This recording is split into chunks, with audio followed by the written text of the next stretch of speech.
3D action games had a bit of a rough time in the late 90s. 3D games in general did really. The jump from 2D to 3D was the sink or swim moment for many franchises, and not everyone made it through unscathed. Platformers made it through pretty well, all things considered, although at least one blue hedgehog screwed the pooch so hard he still hasn't recovered. But action games? Well, that's a bit more complicated. By the late 90s we pretty much had the shooting mechanics down, at least from a first person perspective anyway, but how you do melee combat was still a bit up in the air, and games in this era generally haven't aged super well. Sure, Medieval is a bit of a bop aesthetically, but trying to play that or Nightmare Creatures in 2021 is the video game equivalent of Toothache. We really had no idea what to do with ourselves.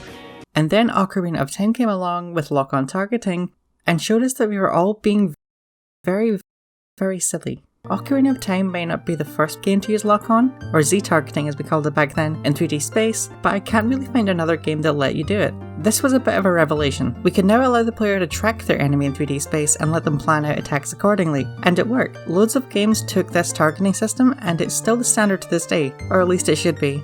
But it still didn't feel amazing. Like, it worked, and it made things far more playable, and it led to less wild sword waving at nothing in particular. But it would be a few more years until a game would come along that really made melee combat not just fun and exciting, but also really, really cool. That game would be Devil May Cry. Hey, I'm Heather, and welcome to Retro Relapse.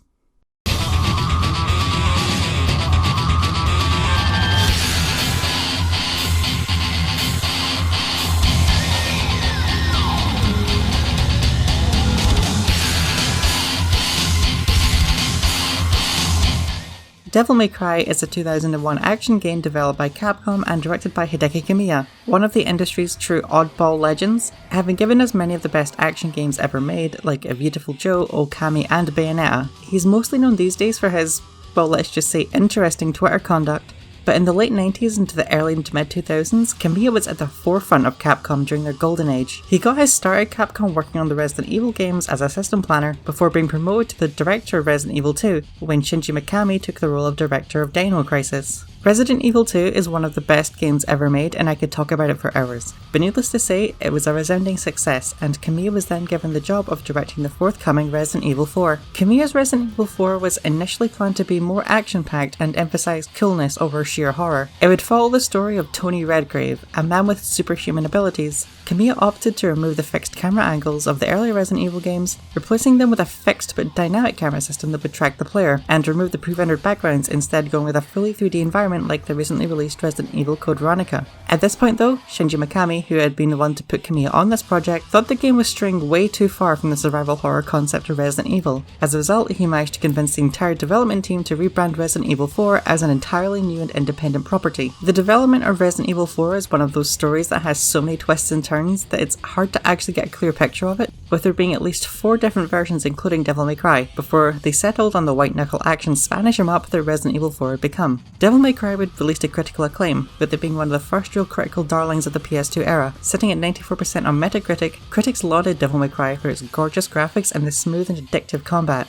I first heard of Devil May Cry through that one demo disc I spoke about in my Dark Cloud review. Go watch it, it's decent. It wasn't a playable demo, but rather a teaser trailer featuring a lot of gameplay, and I was blown away by it at the time. The trailer made it out to be this really spooky horror game, but also had really cool aesthetics, with both gun and melee combat. Needless to say, I was enraptured with this trailer, and Devil May Cry became one of my first purchases for the PlayStation 2. Me and my brother would play this game constantly, and we both had our own copies of it, and it was the first time I can remember a game being, well, really cool. Dante was one of my first video game crushes because fucking look at the guy, he's a dickhead and I love him. Devil May Cry gives a strong first impression, with an action-packed and heavily stylized, if rather pixely, introductory cutscene. I'm playing the HD version just for clarification, before shooting us to the main menu, piss about with the options, stare at the brightness setting screen and contemplate the coming climate apocalypse, and then start the game to be greeted with the goofiest shit you have ever seen in your life. You play as Dante, this doofus demon hunter who runs, I guess, a demon hunting business? He's just sitting with swords on the wall having a pure normal one, and then this woman comes in, stabs him in the chest and throws a bike at him. just a very normal day in Clydebank. This BDSM murder lightning woman is Trish, and she's a client. She tells you about how the Dark Lord Mundus is trying to cross over from the underworld into the real world on this mad island, and she needs you to stop him. You see, Dante is a half-demon because his dad, Sparta, pumped a human, but they were all killed by Mundus, so Dante is all up for revenge. What I love about this cutscene is that it is so goofy, so ridiculous, but it plays it so sincere and so straight that it's actually kind of adorable. A lot of the late 90s, early 2000s was seeped in such unironic edge and faux macho coolness, and not much of it has aged particularly well. On the one hand, we have some genuinely great stuff, and on the other hand, we had Limp Bizkit. Dante is played so cool with such sincerity that it's hard to find much of this cringy because it's just so over the top and daft, and it has a real charm to it. Oh, and we get the first glance of Dante's Oedipus complex. So, we arrive on Malay Island, Trish tells us to smell you later, Gramps, and jumps up a cliff, leaving us to explore on our lonesome. This is one of the few complaints about this game, mostly in retrospect, and that's that it has a very slow start. And it does have a very slow start. The first 10 to 15 minutes of gameplay is basically just you running along collecting orbs to the spooky music and failing to make jumps. I don't really see it as a problem because it's a good way to ease you into things, and it doesn't actually take that long to get going anyway, and when it does get going, Devil May Cry was like nothing else we had ever seen at the time.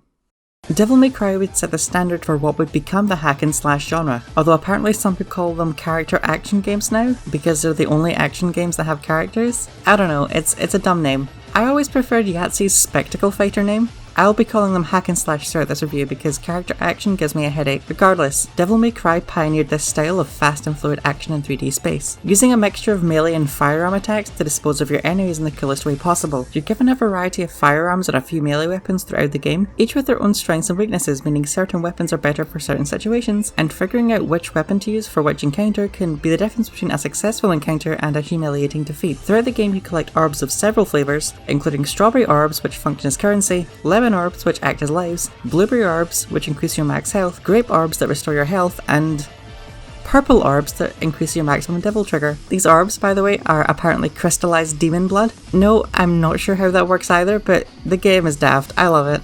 Landing successful hits on enemies will fill up this wee bar that runs below your health gauge, which when filled past a certain point will activate Devil Trigger depending on your weapon. This makes Dante go full demon mode, boosting your standard attacks and allowing for all new ones, as well as refilling your health gradually. Knowing when to use Devil Trigger and when to save it can make all the difference, and can turn threatening boss encounters into a 10-second button mashing sequence. Dante has a variety of moves ranging from standard combos, including pause combos, to a double jump, a fast moving piercing move, and one of the most important and most fun is the ability for him to lift enemies up off the ground. From here you can hack and slash them to your heart's content, or the correct thing, which is to fire at them with your guns and keep them suspended in midair. This obviously looks really fun and can be a good way to incapacitate enemies when you're in a pinch, but it actually originates from a glitch in Capcom's previous PS2 outing Onimusha Warlords, where a glitch would allow the player to keep enemies suspended in the air. Kamiya looked at this and thought, wow, that's a game mechanic. I've always loved these stories of game designers seeing something that is, for all intents and purposes, a mistake, and seeing potential in adding it to the game anyway. It's like how Tony Hawk 1 was supposed to be a racing game, but people had more fun just pulling off tricks and pretending they were Superman, so they changed it. Firearms are overall less exciting in Devil May Cry 1. They're mostly there to supplement your melee attacks rather than offering true alternatives to them,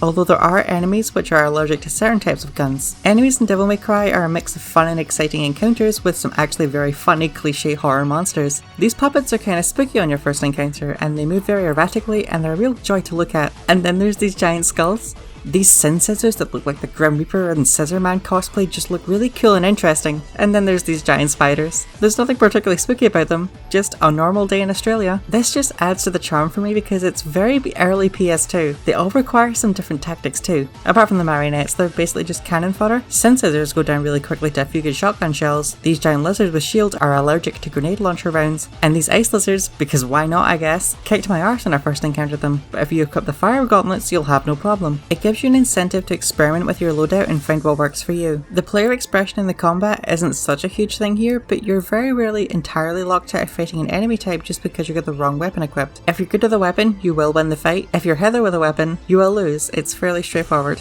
What shocked me in retrospect about Devil May Cry 1's combat system is just how few combos there actually are. You only get 3 weapons, technically 4, but we'll cover that in the spoiler section, and 3 of those 4 share the same basic moveset, and there aren't a lot of abilities to unlock either. I ended up using the lightning sword Alistair throughout most of the game because it's a lightning sword. Look at it, it's fucking brilliant. It would have been nice to have more options for players to experiment with in regards to combat, but honestly it's not a huge deal. At least they fixed that in the sequel. As you attack enemies, you'll be graded on the variety of moves that you used, resulting in a higher number of red orbs at the end of the encounter. This means the better you perform, the more money you'll have to piss about with, encouraging players to really get out there and try all their combos and use a variety of them in every encounter, starting their way at the lowly D rank before you're effortlessly pulling off A and S tier combos one after the other. And all this stuff is great, it's awesome, look at it, it's fucking lightning sword and angry little skulls, it's wonderful. But this isn't the main appeal of Devil May Cry to me. This may be a somewhat controversial opinion, but Devil May Cry is actually my favourite game in the series. I've played the rest, and I like most of them. Devil May Cry is half of an awesome game, and 5 is just a complete fan service, and a real love letter to the hack and slash genre, but still, I find myself coming back to the one that started it all. And why is that? Well, nostalgia plays a big part in it for sure, but the main reason is, well, it's a Resident Evil game. Okay, so bear with me for a moment. Dude running around a spooky and evil residence, collecting trinkets from one part of the castle to bring to the other part of the castle with lots of backtracking, including a section where you go out to the castle grounds, only to return to the castle and find out that everything's a bit different and there are more powerful enemies kicking about than before, and then you beat a final boss and then having to escape the castle in a time sequence before everything explodes.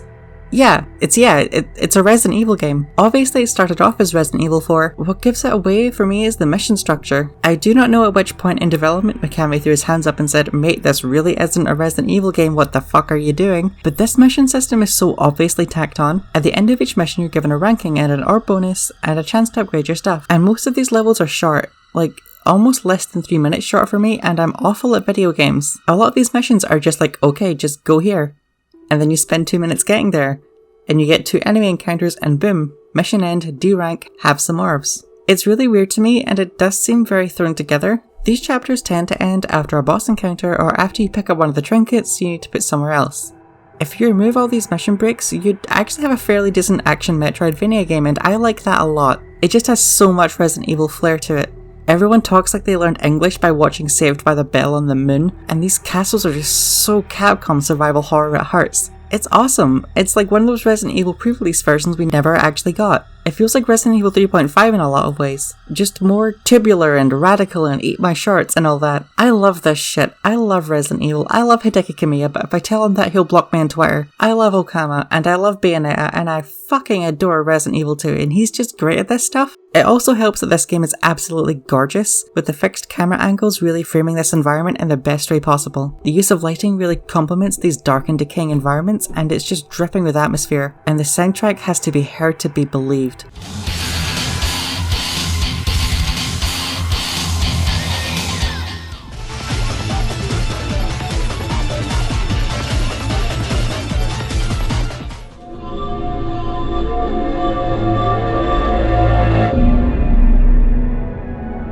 It was composed by Masato Koda, Masami Ueda, and Misao Senbongi. Koda would go on to compose many of the games in the Monster Hunter series. Ueda would go on to work on many of Kamiya's later games like Okami and Bayonetta, as well as the Resident Evil 2 and 3 remakes. Most interestingly though, Misao Senbongi would go on to score Resident Evil 4, which coincidentally is one of my favourite game soundtracks. These composers gave Devil May Cry its distinctive soundtrack, seamlessly merging gothic horror and some of the honest-to-god best guitar-fueled soundtracks in any game ever. Seriously, we need more video games with metal OSTs. Basically, what I'm trying to say is, play Devil May Cry. If you're a fan of Resident Evil, you owe yourself to play this really weird Chris Redfield with a gunblade concept that actually got released. Even if you're not a Resident Evil fan, you need to play Devil May Cry 1, because it's just fucking awesome. It's one of the all-time greats, and it's a real 21st century video game classic. But if you haven't played Devil May Cry, we're going to spoiler town now, so skip to the time on screen if you want to avoid any spoilers for the story. Also, if you've made it this far into the video, please be sure to like and subscribe to help the channel out. Also, leave a comment telling me your best Devil May Cry related memory. I have a lot to share, and I'll be sharing them soon. Okay, so the first thing we need to get out of the way is that Devil May Cry's story is basically a nothing story. There are dramatic elements here and there, dramatic elements the later games tried to sort of piece together to mix success, but this is an action game where you do action stuff and the story very much takes a backseat over the white knuckle floating skull action. Dante is cool, and he's pretty fit too, I mean, I would, but he's not really the overly confident goofball dickhead we would grow to love in the later games. Sure, there are elements of that here, especially the way he treats Trish at the start of the game. Oh, what a rascal. but he's a mostly serious character with a mostly serious revenge story. A lot of the humour is unintentional, a lot like Leon from Resident Evil 4. Where's everyone going? Bingo? Fuck, I really need to stop comparing these games. But yeah, he's more subdued, and I really like that about this Dante. Don't get me wrong, Devil May Cry 4 Dante will always hold my heart in his big stupid dickhead hands, but I love this guy too. I like him more than that edgy zoomer bastard who killed him and ate him anyway. After arriving on Malay Island, you run around for a few minutes picking up orbs so you can bypass this door. Different doors have different conditions, so these doors with like the red faces on them will need a supply of red orbs to open them, and this is only ever used like 4 or 5 times throughout the entire game. I'm not entirely sure why this bit is here at the start. There are 45 red orbs scattered throughout this room and you need to collect them all. Hunting red orbs doesn't really become a huge deal later in the game. You mostly get them from murder, but whatever. It gets you to admire the pretty scenery at least. Past some armor and up the stairs, and we meet our first enemies, the titular bloody puppets of this level. There are 2 kinds of marionettes, your basic blue and green flavours and the Bloody Marys. Bloody Marys are pink and they're also more powerful. These enemies are straightforward and they don't take much effort to kill. They're a nice introductory enemy to ease you into the combat without really much hassle. You kill the puppets, get a D rank because you're shite, and proceed along this hallway to get stabbed with an electric sword, and oh my god, this is the coolest shit I've ever seen. Sorry, I'm gonna proper fangirl here, but I adore this scene so much. I was amazed when I saw this as a kid, and that memory has stuck with me to this day. Just something about the calm as you approach and read the inscription on the door, and then the pure shock as it impales your main character in the chest, and then just the awesome way Dante rises up as blood splatters everywhere, and the music just gets great, and then he pulls himself up and he swings the sword and then lightning smashes through the roof because this is a Hideki Kamiya game, fuck you. It's just so great. This sword is Alistair and it's great, it's awesome. Electric swords are awesome, I shouldn't have to explain that much. It's pretty much the exact same as your previous sword, Force Edge, because they hadn't really quite thought of calling it Rebellion yet, but it seems like it does a bit more damage and it has a really nice visual and sound effect when you swing it, but it also has Devil Trigger, and Devil Trigger is awesome. As I explained before, Devil Trigger is a sort of rage mode or whatever of Devil May Cry, and it feels so empowering to just hit the L1 button and let loose on enemies. Devil Trigger became one of the most beloved parts of the series for me, and the other games would add some interesting effects to the system. This was one of the very few redeeming qualities of Devil May Cry 2. In this level we're also introduced to one of my favourite enemies, the Sin Scissors, and the gun they're allergic to, the sawn-off shotgun. The enemy is fairly straightforward to be honest, you just zap them and whack them, and the new shotgun will make very quick work of them. They also have this just haunting sound effect that really bothered me as a kid. And it still kinda gives me the spooks to this day because I'm a coward. I'm also a big fan of the design because I'm a sucker for wraith-like enemies with giant utensils. Ask me about my favourite Norwegian artist Theodor Kittelsen. Get the key, open the door, get a D and run across this bridge only for it to fall on you, and we meet these wee beasties that are literally just giant skulls. Although the game calls them Sargasso, but it's like, guys, it's okay. You can call them skulls, you don't have to be shy. It just feels very early 2000s to have this beautiful gothic horror mansion and just populate it with giant fucking skulls. It's excellent, I love it, genuinely. Look at their wee gnashers, man, they're adorable. And now it's boss time, and this is where Devil May Cry checks to make sure you're still paying attention. Everything you've fought up until this point has been very straightforward and shouldn't give you any trouble whatsoever, but this massive tarantula scorpion thing, oh, it's called Phantom. Thanks game, will absolutely wreck your shit on your first playthrough. It's really the first time you'll need to genuinely think about the enemy you're facing and think of a solid strategy to beat it. It's nothing incredibly tricky, but these flame pillar attacks can really mess you up if you aren't careful. You jump on top of him, spank him, and he disappears. Mission over, get a D, and now it's bonus mission time. I get bored of these very quickly, so I just run down the hall and oh no, Phantom's back! Just run through the door, it's fine. And here was my first death. I fucking hate these cats with a passion. I have literally no idea what I'm even doing, I just shoot them until the ball appears and I hit it and then they stop moving. I like the visual design though. They're like these sort of gooey cat-like, shadow. Oh, I mean, fair enough I guess. Up some stairs, grab a sword, stab this poor woman, and then you start tripping balls as your own reflection starts acting all funny. This fella is Nello Angelo. I'm gonna call him Nero Angelo because Nello Angelo sounds pretty dumb. It's later revealed that this guy is actually Dante's brother Virgil, but he's been corrupted by Mundus because he had a night out in the underworld. I literally don't know or care because this fight is amazing. God, I'm just a sucker for one-on-one sword fights in games, and this was one of my first exposures to that. It's totally unlike anything else in the game because you're more or less fighting against someone with basically the same abilities and skill level as yourself. He's easy though, you just jump behind him and press triangle to win the game. And then Dante starts freaking out about a rock for some reason that will become apparent later. The next chapter begins with a timed section for literally no reason, when you have to kill these monsters to appease the white door, and it's all fairly straightforward, and then the mission is suddenly over. This is the part where Devil May Cry kinda starts taking the piss when it comes to level length. It gets a bit better in the later chapters, but you're mostly playing this game in 5-minute chunks at most. I really don't see a reason why these missions couldn't have been combined into a few longer ones, but here we are. Now that we're in the sewers, we're introduced to 2 new enemies. There's these wee bug things. I don't know, is it called a fly? Oh no, it's a Beelzebub. Okay, fair, they suck. Just shoot them. And these things that look like sin scissors, and they're really hard to fight. Are they called the sin scissors too? Death scissors. Okay, fair enough, that one makes sense. And I hate these guys. Well, that's not entirely true. I hate fighting the death scissors, mostly because I'm bad at video games. They have a really cool design and they strike me as an enemy that would be really cool to fight if you were actually competent at the game. Grab the thingamywhat, run back the way you came, but now your health is depleting for some reason. Oh shit, it's Phantom again. Sure hope there isn't a convenient door I can go through. Up the stairs. Secret door. Fuck this jump up because you're bad at video games, and we get to the final Phantom fight. This fight is a good opportunity to talk about the reusage of enemies throughout Devil May Cry. The game has a fair few standard enemies, some of which only show up for 1 or 2 fights. It leads to the encounters feeling fresh, apart from these fucking puppets, and means it's hard for Devil May Cry to feel repetitive. And then we get to the boss fights. So Devil May Cry has like 4 boss fights and they repeat over and over again.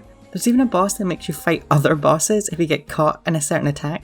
I don't really mind this because the bosses are all different enough that it never quite gets too repetitive. But it's still something worth mentioning and a criticism I see leveled at the game quite often.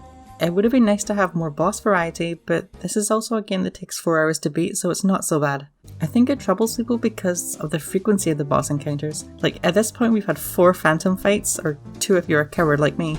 So I can definitely see why some people see themselves fighting the same boss over and over and think, Hideki, please just give it a rest. The boss is fairly standard. Phantom doesn't really have any new attacks or anything, but it's fun nonetheless. There's actually a secret way to kill him here. If you can get him to land on the glass roof a few times, he just falls through it. This is really cool, but I couldn't get it to work because I'm bad at video games.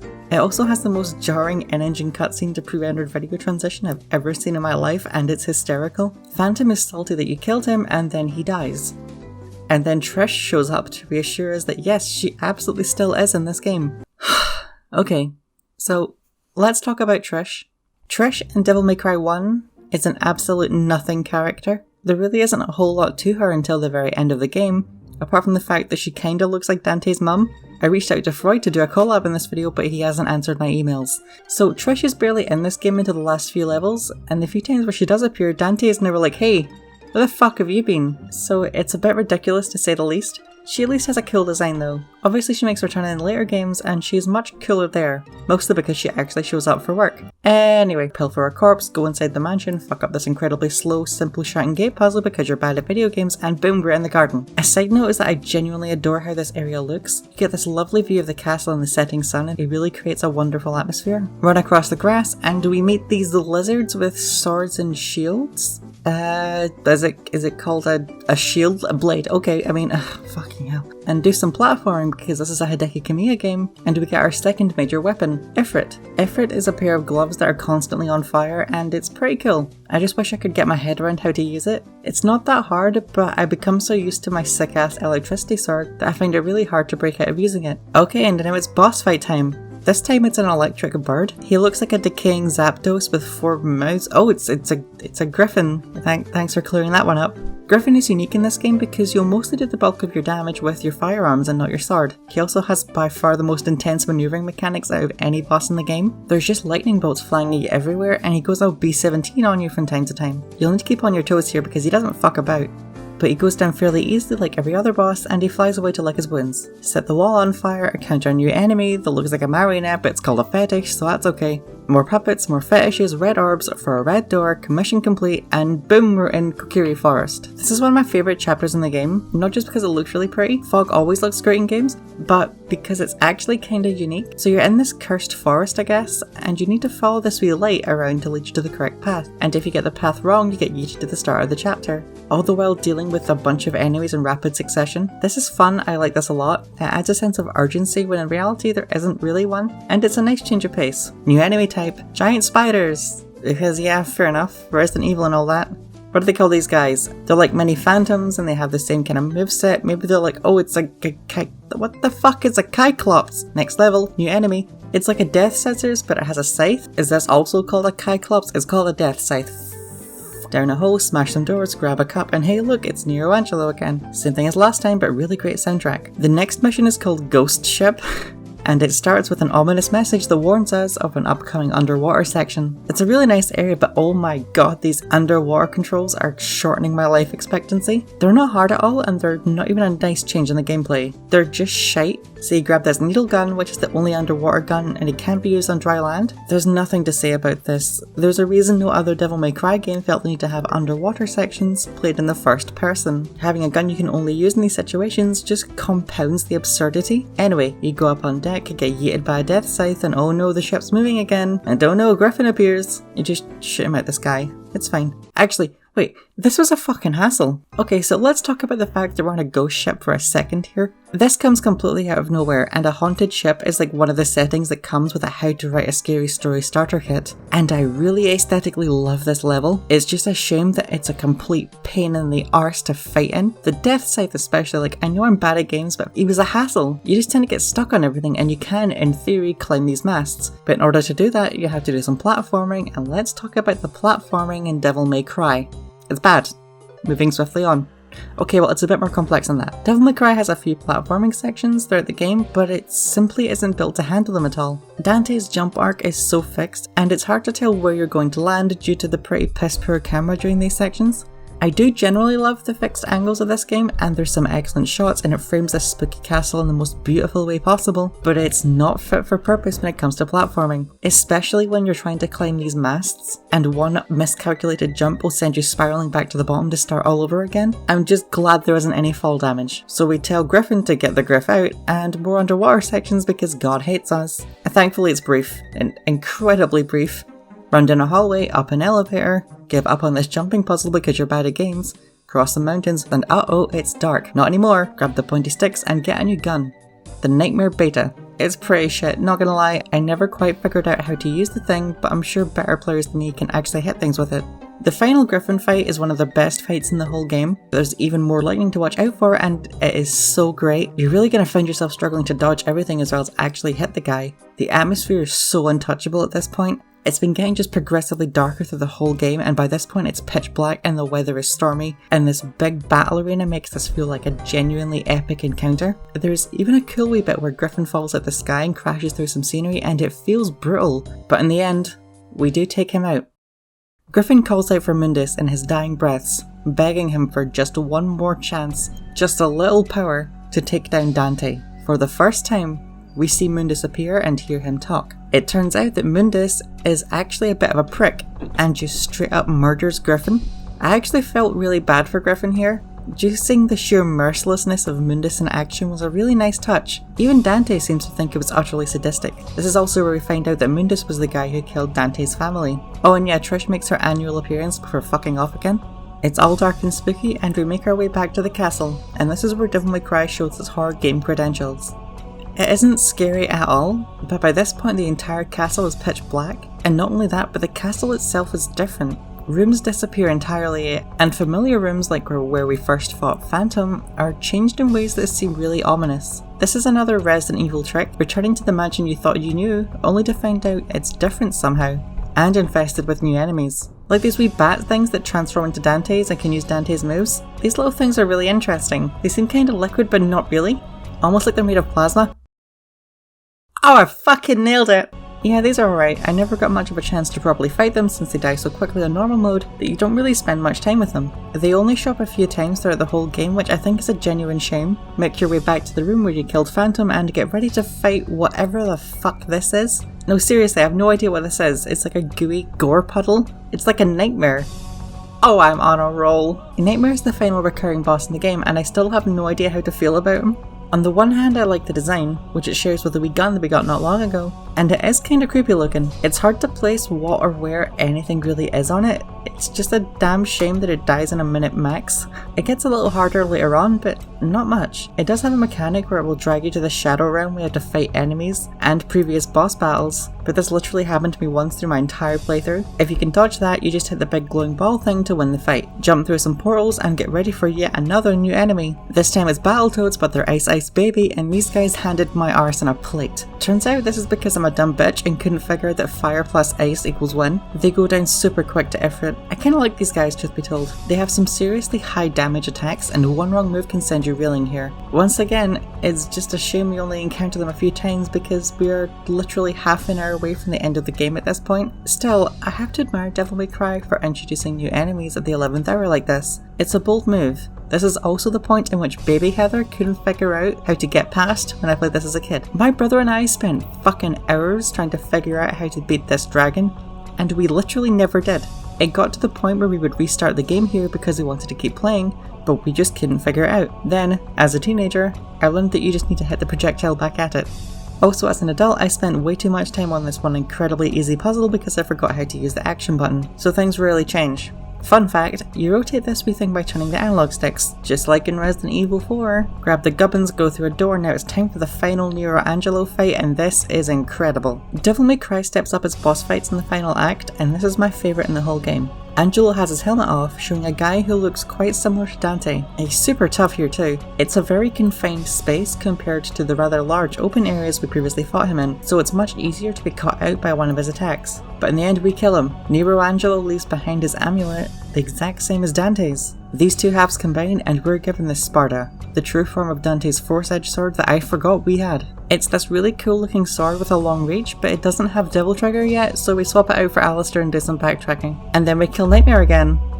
He actually manages to grab me this time, and we have to kill some skulls and give Griffin a beating before jumping back out and taking out Nightmare in half a heartbeat. Jump into the mirror world and encounter our final new enemy in this game. I have no clue. Nobody. Fair enough, you know what, I give up.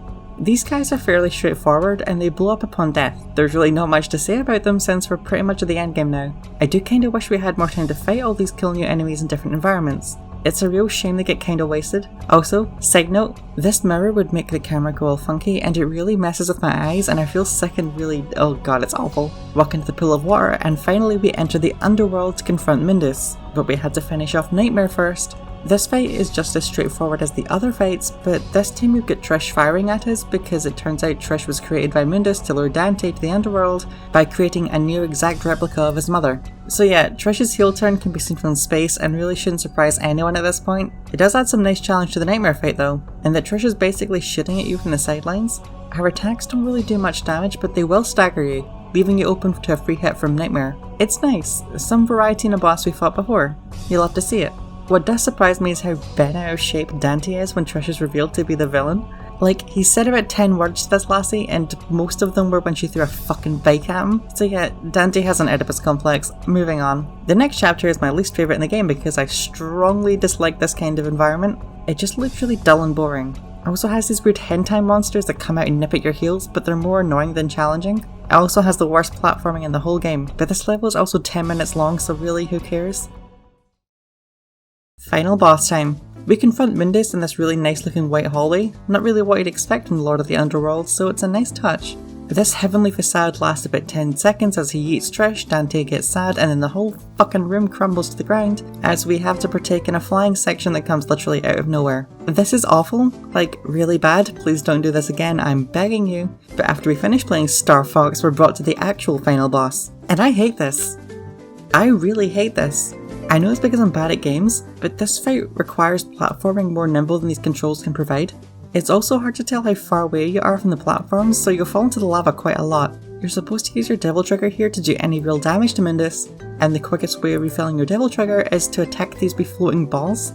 But good luck doing that when the camera keeps focusing on Mundus, making it damn near impossible to shoot them. You can attack them physically, but it's very imprecise and doesn't feel satisfying at all. After defeating Mundus, we get the best line in video game history. I should have been the one to fill your dark soul with light! and we're given a countdown timer to get out of the underworld and the castle, and my god, do you believe me now when I say this is a Resident Evil game? This is great, I always love these parts. Look, there's even a bit where you have to fight the final boss again, but he's just this massive blob of nothing like at the end of Resident Evil 2. Trish makes a face turn and we get a not that awful flying scene as we escape the castle with the girl and the island blows up in the background. This is literally how Resident Evil 4 ends, by the way. Trish and Dante are a couple now, I think. The implications of that are weird, so I'm just gonna say they're business partners, and we get more bad dialogue and then the game is over. Upon finishing Devil May Cry, you're given an option to go straight into the New Game Plus on Hard Mode. Devil May Cry's main unlockable features are these new difficulty modes, starting with the Hard Mode, then Legendary Dark Knight Mode, and finally Dante Must Die Mode. I've never unlocked that because I'm a coward, but I assume it does exactly what it says in the tin. I've seen people do full playthroughs of these difficulties with no damage at all, and honestly, at this point, I feel like I should just surrender my Epic Gamer card and go live in the woods. Devil May Cry was an instant commercial success, spawning 4 direct sequels, 1 spin-off we don't talk about, an anime series, and several manga and light novels. Dante himself became something of a PlayStation icon during the PlayStation 2 generation, although later games would get ports to the Xbox, Windows, and even the Switch as of late. Dante has appeared in many games not set in the Devil May Cry universe, being in Shin Megami Tensei Nocturne, look, it even says it on the box, as well as PlayStation All-Stars Battle Royale, some of the Marvel vs. Capcom games, and most recently in Astro's Playroom. The Devil May Cry series was in a bit of a rut following that game, and only in 2019 did the series catch steam again with the release of Devil May Cry 5, which is an awesome game and a worthy entry in the series that really kickstarted the genre.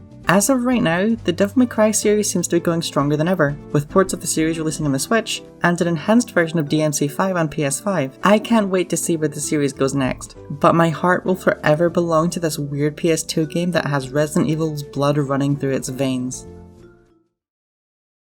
Hey, thanks for watching! If you enjoyed this, please be sure to like, comment, subscribe and share it around. Tell me what you thought of it in the comment section below and I'll be back soon with another one.